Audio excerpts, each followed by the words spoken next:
Et coucou, je suis ravie de vous retrouver pour une nouvelle vidéo et je suis vraiment super heureuse de pouvoir commencer cette vidéo par un unboxing. J'ai eu la chance de recevoir une box littéraire. C'est la première fois que j'en reçois une. Donc c'est un partenariat, je n'ai pas payé cette box. C'est la marque qui m'a proposé de la recevoir en échange de mon avis, d'une vidéo et d'un petit post Instagram. Évidemment mon avis sera totalement honnête. J'ai pas payé la box mais c'est pas pour autant que mon avis ne sera pas honnête comme d'habitude.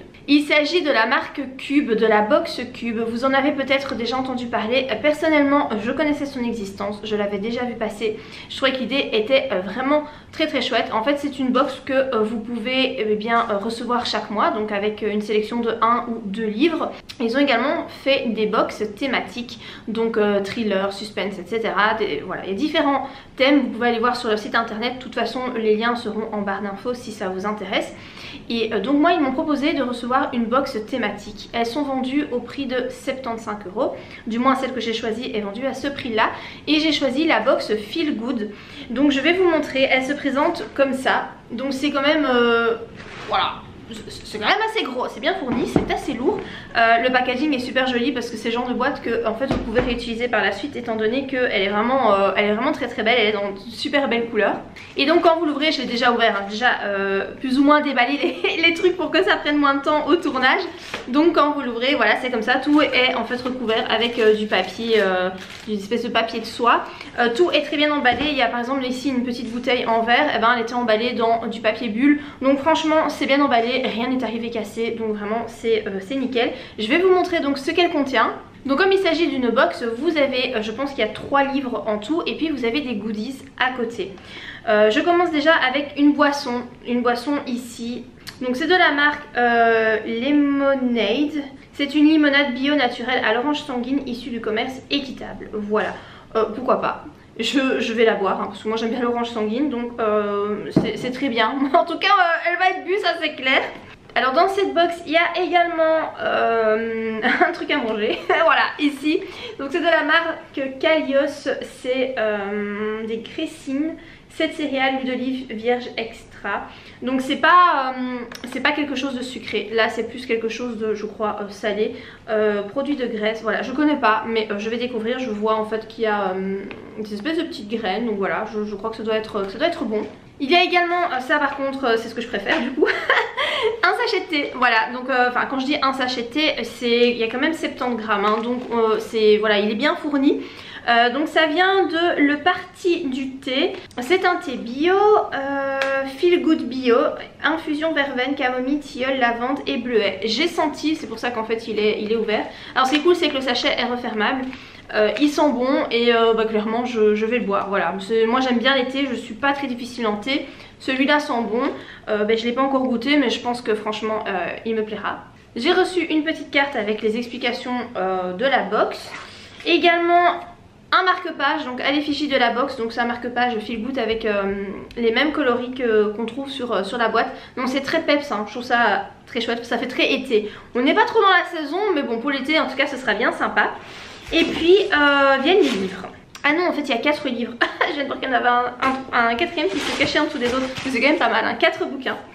Donc je vais commencer par celui-ci. Fleischmann a des ennuis, c'est de Taffy Brotzer Ackner. Voilà, je ne connais pas du tout cette autrice, je ne connais pas du tout ce bouquin. C'est dans la maison d'édition J'ai lu. Alors apparemment ici, je pense que c'est un livre qui pourrait peut-être me plaire, en tout cas me parler. On est sur un couple qui divorce, un couple juif, c'est marrant, qui divorce, qui habite donc Manhattan et ils ont 2 enfants. Et voilà, le mec apparemment il le vit très bien, il goûte aux joies de la vie de célibat. Et puis en fait un jour donc son ex-femme est censée venir chercher les enfants et en fait elle ne vient pas les chercher et elle disparaît de la circulation. Donc on ne sait pas très bien ce qui se passe. Alors je ne crois pas que ce soit un thriller puisqu'on est dans une box Feel Good. Donc je pense que ce sont des livres qui allient romance contemporaine peut-être et développement personnel. En général c'est ça du feel good, moi j'aime bien, j'en lis beaucoup du feel good, donc c'est un genre qui me parle, c'est pour ça que j'ai choisi cette box là aussi. Forcément j'allais pas choisir la box policier vu que je n'aime pas les livres policiers. Donc voilà, je pense que c'est un livre qui pourrait me plaire étant donné que bah oui moi aussi j'ai divorcé hein. Bon alors par contre moi j'ai toujours été j'ai toujours récupéré mes enfants en temps et en heure, mais voilà je pense que ça peut être sympa. À mon avis ça doit être un livre qui te fait réfléchir peut-être sur ta vie de femme, de mère, je sais pas trop, je suis curieuse. Il est quand même assez gros, il y a 600 pages, donc voilà, je le lirai avec plaisir. Ça me tente bien en tout cas. Alors un autre livre ici de chez Mazarine, j'aime beaucoup la couverture. C'est un livre de Meredith May, d'amour et de miel. Alors je lis ici en fait dans le synopsis que c'est une histoire vraie, donc ça c'est sympa, j'aime bien les histoires vraies. Donc on est sur l'histoire d'une petite fille avec son petit frère qui ont été abandonnés par leurs parents. Ça commence mal, on est dans du feel good hein les gars. Voilà, là t'as envie de pleurer pour commencer l'histoire. Et en fait non, je pense que le feel good se situe dans la suite évidemment. Donc elle est abandonnée, ils sont donc tous les deux abandonnés par leurs parents. Et cette petite fille va découvrir le monde des abeilles, donc dans apparemment un vieux bus aménagé par son grand-père. Vit une colonie d'abeilles, elle va les observer et elle va apprendre plein de choses sur les abeilles, sur les sacrifices qu'elles font, etc. Donc encore une fois je pense que ça doit être un roman qui te donne quelques belles leçons. Et voilà, moi j'aime bien ce genre de roman. Celui-là m'intéresse vraiment beaucoup, franchement il a l'air très très cool. Il y a 376 pages. Ici on est quand même sur un livre grand format qui coûte 22 €, donc je trouve que ça vaut quand même la peine. Celui-là je vous ai pas dit mais il coûtait 9,10 €. Alors le troisième livre c'est un livre qui s'appelle Je suis ton soleil de Marie Pavlenko. Donc c'est publié chez J'ai lu. Il y a tellement de luminosité que vous ne voyez pas. Ah voilà comme ça. Voilà, je pense que là vous voyez la couverture. Donc c'est avec en fait elle est mignonne en fait, avec des lapins, un chien, je sais pas, des ciseaux, une araignée. Ou l'araignée j'aime moins. Voilà, la couverture est assez interpellante je trouve. J'ai lu le résumé et je n'ai rien compris. Voilà, je n'ai pas compris. Je ne sais pas de quoi parle ce livre, je ne comprends pas. Apparemment c'est un livre émouvant, voilà, très très bien écrit et bouleversant et drôle. C'est tout ce qui en dit à l'arrière. Je sais pas, je n'ai jamais entendu parler de ce livre. Le résumé n'apprend pas grand chose. Il y a 400 pages. Pourquoi pas, franchement je le lirai hein, parce que franchement ça m'interpelle, j'ai très envie de découvrir de toute façon ce livre là aussi. Il est celui-ci vendu au prix de 8,50 €. Et puis le dernier livre c'est celui-ci, Quelqu'un qu'on aime de Séverine Vidal. Il me semble que j'ai déjà entendu ce titre là quelque part, ça m'est pas inconnu. Publié toujours chez J'ai lu. Et donc, je sais pas, ils ont des actions chez J'ai lu dans la box cube. Sur 4 livres, 3 sont publiés chez J'ai lu quand même. Bon, voilà, moi je m'en fiche, hein, ça me dérange pas. Alors ici, je pense qu'on est sur un livre leçon de vie. Donc on est sur un jeune homme de 18 ans qui prend son grand-père avec lui et qui veut lui faire revivre, c'est quoi, la tournée du crooner mythique de sa jeunesse, Pat Boone. Je ne sais pas qui est Pat Boone. Mais voilà, en fait apparemment, il apprend que donc ce jeune garçon, Matt de 18 ans, que eh bien il est papa et donc en fait il va devoir s'occuper de ce bébé. Donc il part avec son grand-père et son bébé et apparemment en cours de route il va croiser la route d'inconnus. Luc, ado en fugue, Antonia, trentenaire décidé à changer de vie. Voilà, souvent les romans comme ça, un petit peu road trip, où il y a des gens qui viennent se greffer aux personnages principaux, c'est sympa parce que ça donne des leçons de vie. Et ce genre de roman, moi c'est vrai que j'aime bien en général. Donc je crois que celui-là pourrait me plaire. C'est un roman très court, hein, il y a à peine 200 pages, donc je pense que ça se lit vraiment extrêmement vite. Et celui-ci est vendu au prix de 7,10 €. Donc voilà, si je dois faire le résumé de cette box, elle est vendue au prix de 75 €. Les livres pris un à un vous reviendraient, si vous les achetez comme ça, à 47 €. Vous avez en plus du thé. Alors du thé, je n'ai aucune idée de combien il peut coûter, on va dire qu'il coûte 10 €. Donc vous en êtes à 57 €. Et puis donc vous avez ces petits biscuits et cette boisson. Donc ça voudrait dire que ces deux produits là coûteraient plus ou moins 10 € pour les deux, 5 € chaque produit. Alors personnellement je trouve que le concept de la box est génial. Franchement je trouve ça trop chouette, recevoir des livres comme ça qui ont été sélectionnés pour vous. Moi j'aime bien vraiment, voilà, je suis contente de la sélection que j'ai reçue, je trouve ça vraiment cool. Après je pense que la box est vendue peut-être un petit peu cher, 75 €, je trouve personnellement que c'est un chouïa cher. J'aurais diminué moi de 15 € au moins.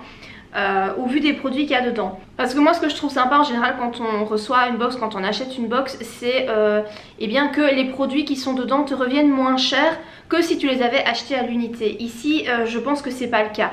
Les livres ne reviendraient pas plus cher si tu les achetais sur Amazon ou dans une librairie, la Fnac, Cultura, peu importe. Donc voilà, concept j'approuve, je trouve ça vraiment très cool, c'est bien emballé, c'est vraiment la boîte est même de qualité et tout, franchement c'est très bien.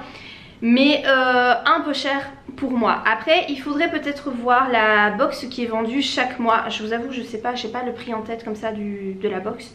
Peut-être que ça vaut le coup parce que du coup vous recevez 1 ou 2 livres. Et donc il faut voir parce que si la box est vendue peut-être 15 € et que vous recevez un grand format qui est vendu normalement au prix de 20 €, ben vous faites quand même une belle économie de 5 €, c'est pas mal. À voir, je vous avoue ça je sais pas. Moi je peux juste vous présenter la box, des box voilà thématiques à offrir à quelqu'un. Bah forcément c'est très sympa si vous connaissez quelqu'un qui aime beaucoup les livres. Je trouve ça chouette, c'est bien présenté et tout, ça fait voilà la box en elle-même t'es pas obligé de l'emballer tellement elle est jolie. Donc voilà en gros pour cette présentation de box, je vous laisserai les liens en barre d'infos du site de Cube si jamais ça vous intéresse de vous procurer des box ou de prendre un abonnement, ou voilà si vous êtes simplement curieux de voir ce qu'ils proposent. Je vous retrouve plus tard pour la suite de la vidéo. Et coucou, on est à samedi et 19 février et je voulais vous montrer mes dernières réceptions livres. Je vous en parlais dans, c'est pas la dernière vidéo, c'est je crois celle encore avant, de certains livres qui étaient dans ma wishlist et que j'avais envie de me procurer, du moins en version papier, et j'ai craqué pour 2 livres. Je les voulais absolument et donc du coup je les ai commandés.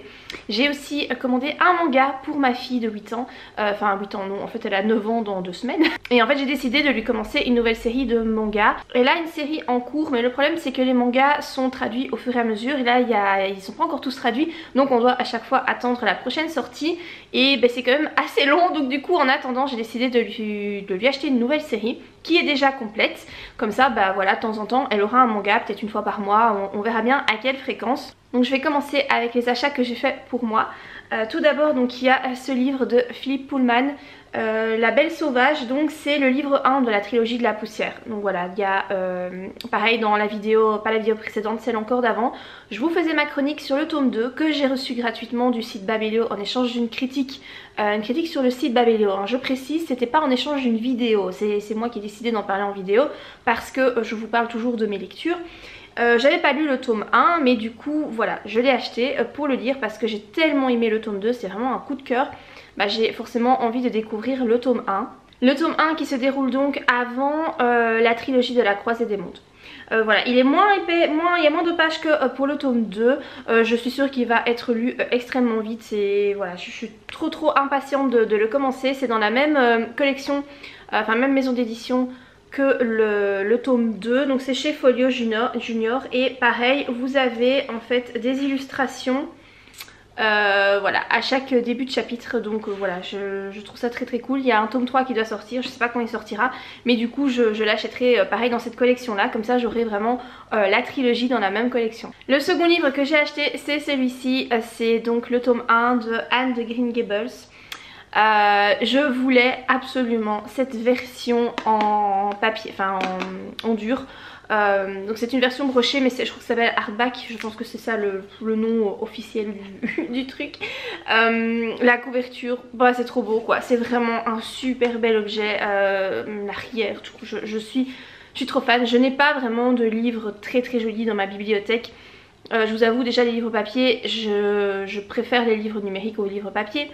Et en plus voilà, on va dire que quand j'étais plus jeune, c'est surtout à ce moment là que j'achetais des livres papier.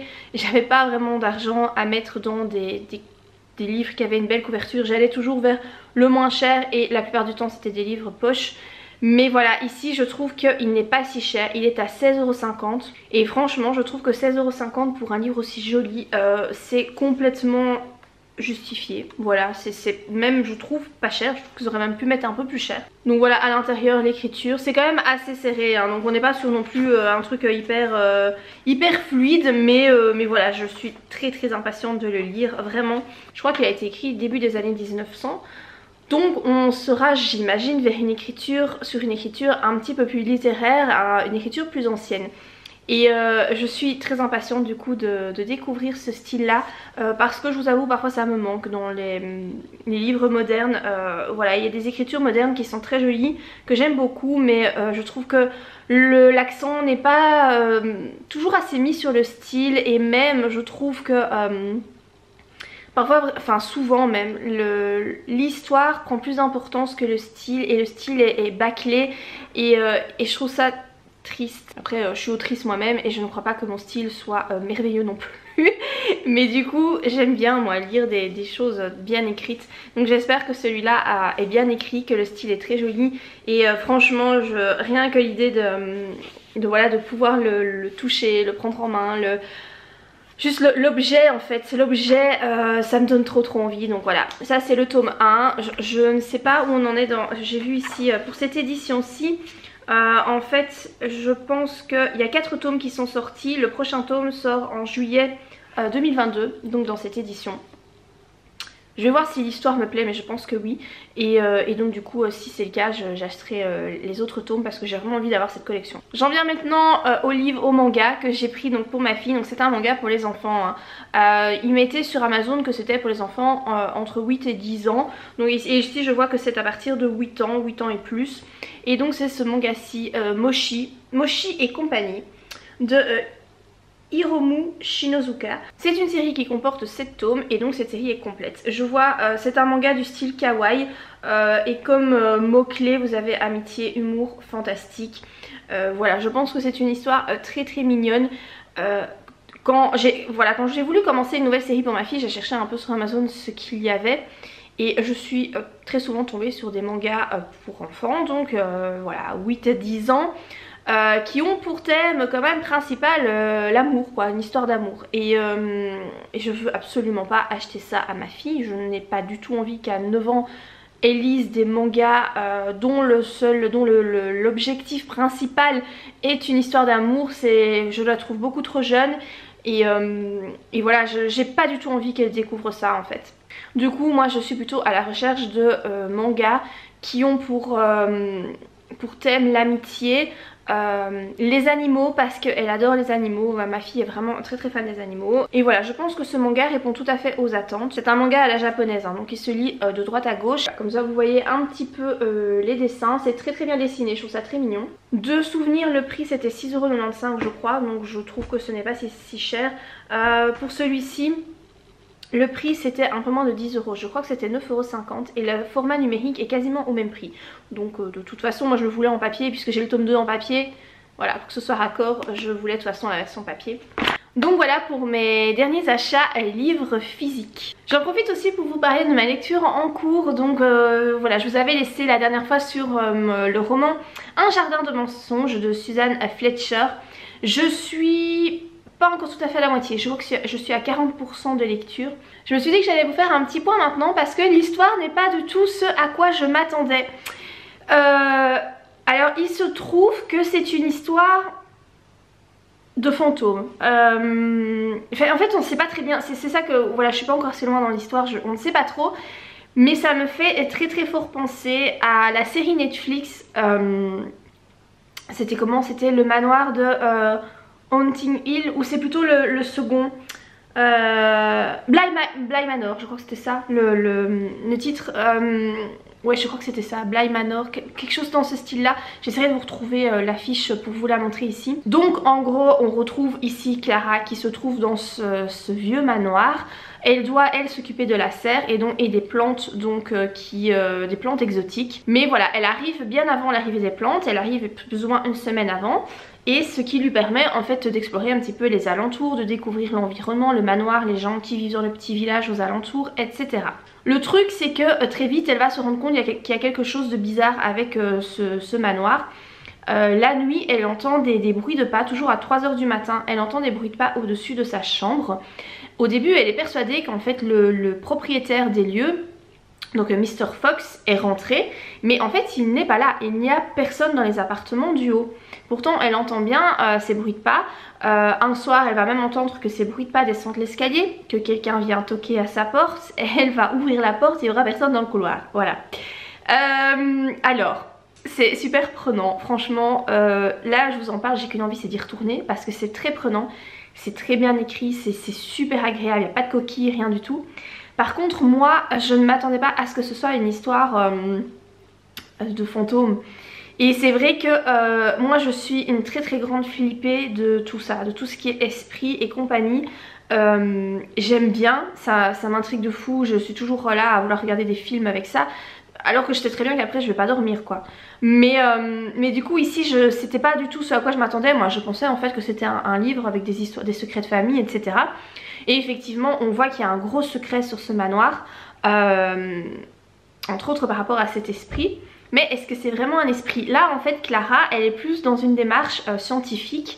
Elle se dit que c'est pas un esprit parce que tout le monde dans le village et dans la maison est persuadé que c'est l'esprit donc d'une personne bien particulière, hein. On sait qui c'est à ce moment du livre mais je vais pas vous le dire. Mais Clara elle est persuadée que c'est quelqu'un qui s'introduit la nuit dans le manoir et qui joue des tours en fait à la gouvernante. Du coup là elle est au moment où je vous parle, donc à 40% du livre, elle est dans cette recherche de qui est cette personne qui s'amuse à rendre dingue la gouvernante. Donc voilà, pour l'instant j'aime beaucoup. Après, moi j'aime bien lire le soir avant de m'endormir.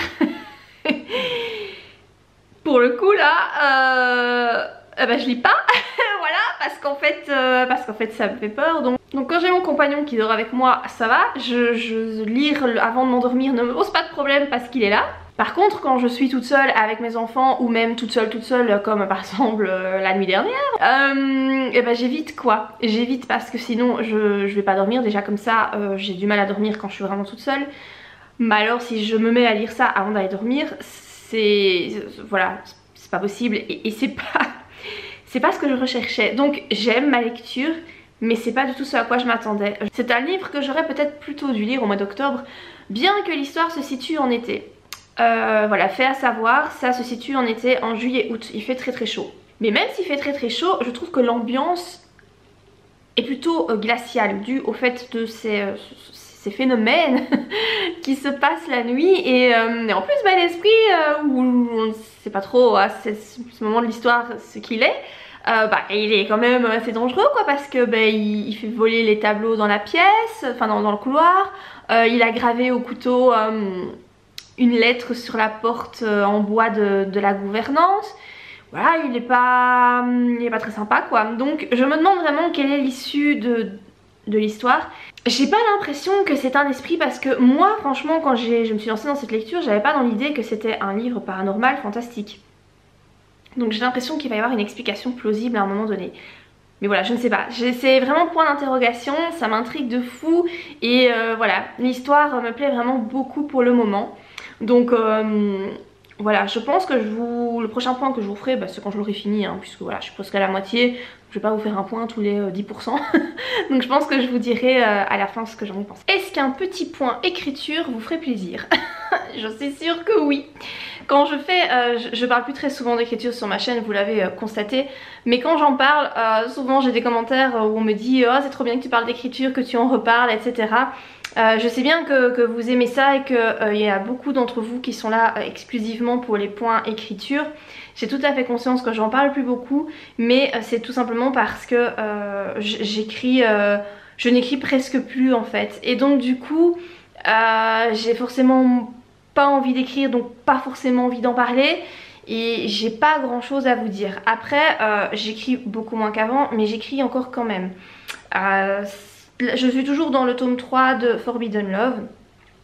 Voilà, c'est le livre que qui me motive le plus en tout cas pour le moment. Je suis arrivée en fait, voilà, je sais pas si vous avez tout suivi depuis le début, mais donc j'avais déjà écrit une partie de Forbidden Love quand j'ai terminé d'écrire le tome 2. Voilà, j'avais continué l'histoire et donc j'avais déjà quelques chapitres, pas beaucoup, je crois que j'avais 20 pages à 4 dans Word, mais voilà, j'avais déjà donc continué un petit peu l'histoire. Là quand j'ai décidé de reprendre ce tome là, j'ai choisi de ne pas reprendre là où je m'étais arrêtée à la fin du tome 2, mais de faire un bond dans le passé et de dévoiler les origines des Wyrung, comment est-ce que ils ont été créés. Du coup on se retrouve dans le tome 3 à faire des bonds entre le présent et le passé. Donc là j'ai fait toute une partie sur le passé. Je suis repassée sur le présent, donc j'ai repris tout ce que j'avais déjà écrit. J'ai modifié certaines choses parce que voilà, j'ai fait en fait partir l'histoire d'une certaine façon, mais ce n'est plus de cette façon-là que je veux qu'elle parte. Comme j'ai dû faire, donc écrire les causes de la découverte des Birunes, enfin comment ils sont apparus plutôt, il y a des choses qui n'allaient plus dans ce que j'avais écrit. Du coup j'ai dû modifier ça et j'ai dû aussi supprimer une partie de ce que j'avais écrit. Malheureusement ça fait toujours mal quand tu dois supprimer comme ça une partie plus ou moins importante de ce que tu as écrit dans le passé, parce qu'en fait tu as conscience des heures de travail que c'était, hein, parce que écrire une page à 4 dans Word, alors ça peut te prendre un quart d'heure comme ça peut te prendre une heure quoi. T'as pas de temps défini pour autant de mots d'écriture, parce que parfois t'as une idée qui est tellement claire dans ta tête que tu écris et ça va très bien en fait, c'est très fluide, t'as ton flux d'idées qui vient. Et puis il y a des moments où en fait tu dois vraiment pousser ta réflexion, les mots viennent pas, tu galères vraiment à faire ta scène. Et donc une page à 4 peut te prendre une heure facilement dans ces cas-là. Donc bref, j'ai dû supprimer ça parce que voilà, ça n'allait plus. Et surtout il faut que je fasse coïncider le passé avec le présent, puisque le but de faire des allers-retours dans le présent et dans le passé, c'est qu'à un moment donné, ce qui s'est passé jadis a des conséquences sur ce qui se passe maintenant. Et donc il faut qu'il y ait un point de liaison. Alors le point de liaison, j'y suis arrivée. Donc je suis pas loin dans l'histoire, hein. Pour vous dire, je suis à presque 25 000 mots. Ça représente 54 pages à 4. Donc 25 000 mots. Je me mets comme objectif, je sais pas si j'arriverai à 100 000 mots, mais je me dis, allez, je suis plus ou moins à un quart de l'histoire. Et donc dans ce quart là, on vient d'avoir le point de jonction entre les deux. Ce que j'ai fait, c'est qu'au moment où on a cette révélation, ce gros waouh, je repars dans le passé. Donc là je suis de nouveau repartie dans le passé. Là voilà, toutes les scènes que j'avais déjà écrites il y a quelques années, elles sont retravaillées, elles sont incluses dans le roman. Et maintenant je repars sur vraiment la suite qui n'a pas été écrite quoi, même pas pensée si vous voulez. Alors c'est pas facile, j'avance pas beaucoup. Pourquoi? En fait c'est assez simple, c'est parce que je sais pas du tout où je vais avec cette histoire. Je ne sais pas, il faut que je fasse coïncider certaines choses, il faut qu'il y ait une logique derrière tout ça. Et c'est compliqué parce que j'ai pas de trame en fait. Et ça c'est une erreur que j'ai faite et c'est dommage, mais voilà, je le savais pas. J'ai voulu écrire une saga sans me poser la question de savoir ce qu'il y allait y avoir dans chacun des tomes. Donc j'ai écrit le premier tome parce que j'avais cette histoire en tête, elle m'obsédait, il fallait que je devais l'écrire. Je l'ai écrit en 4 mois, j'ai été super vite, tellement il fallait que je ponde ce tome, le tome 1. Je savais comment il allait se finir, j'avais pas du tout pensé au tome 2, je me suis dit bon je m'arrangerai plus ou moins. Il a fallu que j'écrive le tome 2. Ça a déjà été un peu compliqué pour l'écrire parce que je n'avais pas songé à la suite de l'histoire. Et puis quand j'ai terminé le tome 2, je me suis rendu compte que je ne savais pas du tout comment terminer cette saga. Je n'en avais aucune idée. Et donc là maintenant je me retrouve avec le tome 3. Je dois l'écrire parce qu'il n'y a pas de fin. Et ça déplaît à beaucoup de gens et même à moi ça m'embête parce que je sais que cette histoire n'est pas finie et je voudrais bien mettre un terme à cette trilogie, voilà, en faire une trilogie. À la base je savais pas que ça allait être une trilogie, hein, voilà, vraiment c'était du freestyle, hein. Et donc maintenant je dois pondre une fin à cette histoire, mais cette histoire que j'ai commencée en 2014 et pour laquelle en fait j'ai pas réfléchi en fait. J'avais envie d'écrire le tome 1, donc je l'ai écrit, j'ai trouvé une maison d'édition qui voulait bien la publier. Le tome 2 a suivi quelques années plus tard, et maintenant il faut que je la finisse et j'ai pas d'idée de comment la finir. Donc du coup je pense que je vais finir par trouver, hein, c'est pas le souci. Je crois qu'à force je vais finir par trouver comment faire coïncider tous les trucs, tout ça. Mais ce qu'il y a, c'est que ça prend énormément de temps parce qu'en fait au moment où je me mets à écrire, je sais pas ce que je vais écrire. Et donc du coup les scènes sont pas fluides. J'écris une phrase, je m'arrête, je réfléchis. Dans quel sens je vais? Qu'est-ce qui se passe? Oh, ok, je trouve comment faire une suite. J'écris la suite, j'écris 4-5 paragraphes. Ok, je suis de nouveau bloquée. Maintenant, on va par où? Et parfois, en fait, voilà, j'écris 700 mots. Et en fait, j'ai l'impression d'être vidée. Je sais pas comment vous expliquer ça. Je me sens... ouais, vide. Il y a plus rien qui vient, quoi. C'est fini. Et je n'ai écrit que 700 mots. C'est très peu. C'est vraiment pas grand-chose, 700 mots. Et pourtant, j'ai l'impression que ça m'a pris une énergie de dingue de faire ces 700 mots. Parce que...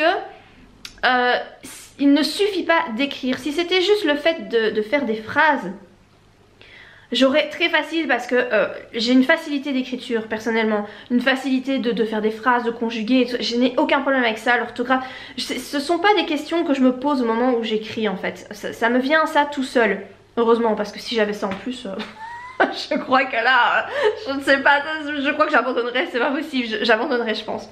J'ai pas ces difficultés là, donc pour ça ça va, mais c'est par contre trouver les idées et les mettre en place, essayer de voir où est la logique et jusqu'où je vais pouvoir aller dans mon idée.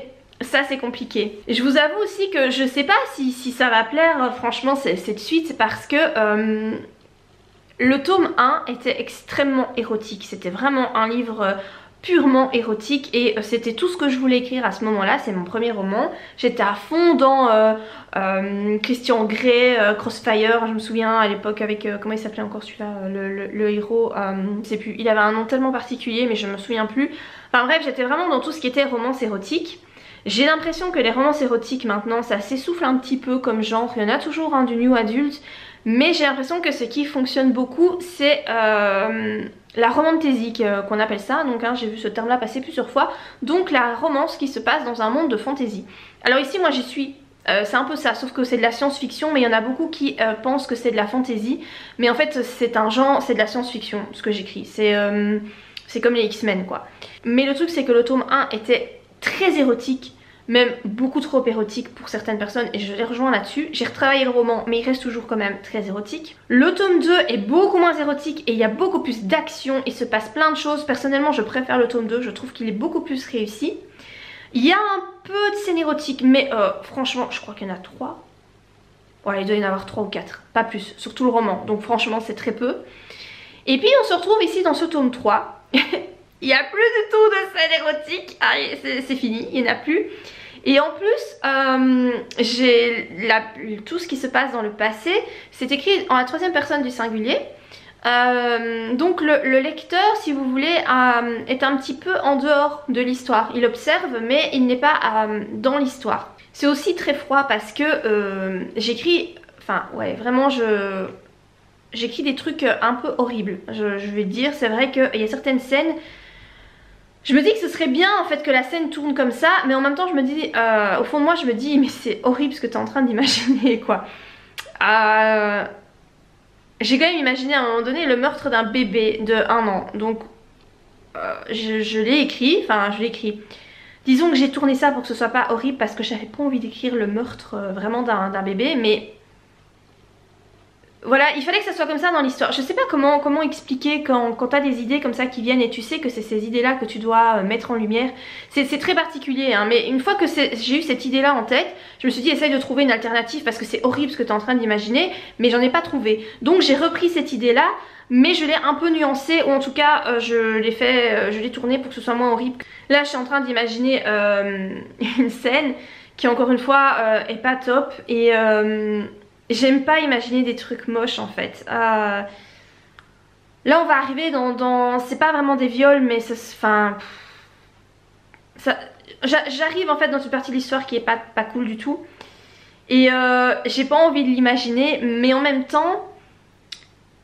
je dois mettre l'accent, les membres de l'autorité sont des gros pourris donc je peux pas faire en sorte que ce soit des bisounours quoi, c'est pas possible. Il faut que je montre... ce qu'il s'est passé jadis et ce qui est arrivé vraiment, ce qui est arrivé quoi. Donc voilà, ça me plaît pas d'imaginer ces scènes là, donc c'est pour vous dire à quel point en fait là c'est compliqué au niveau de l'écriture parce que je dois imaginer des scènes qui ne me plaisent pas. C'est compliqué parce que les idées me viennent pas facilement et donc du coup je mets beaucoup de temps à écrire 700 mots, ça me prend énormément de temps. Voilà, ce n'est pas évident mais j'avance, de toute façon je veux terminer ce roman. Il faut qu'il soit absolument terminé cette année. Voilà, il faut que pour le mois de décembre, il soit terminé, corrigé, envoyé à la maison d'édition. Je veux démarrer 2023 avec la tête vide de cette histoire, que ce soit vraiment fini, passer à autre chose. Voilà, j'ai toujours donc le roman sur la youtubeuse beauté de côté. Je la reprendrai sans doute. En tout cas, ça c'est plus léger, c'est sûr que c'est plus léger. Ici c'est vraiment... c'est vraiment glauque. Je vous en parle et je me dis mais pourquoi tu t'infliges ça en fait? Je sais pas.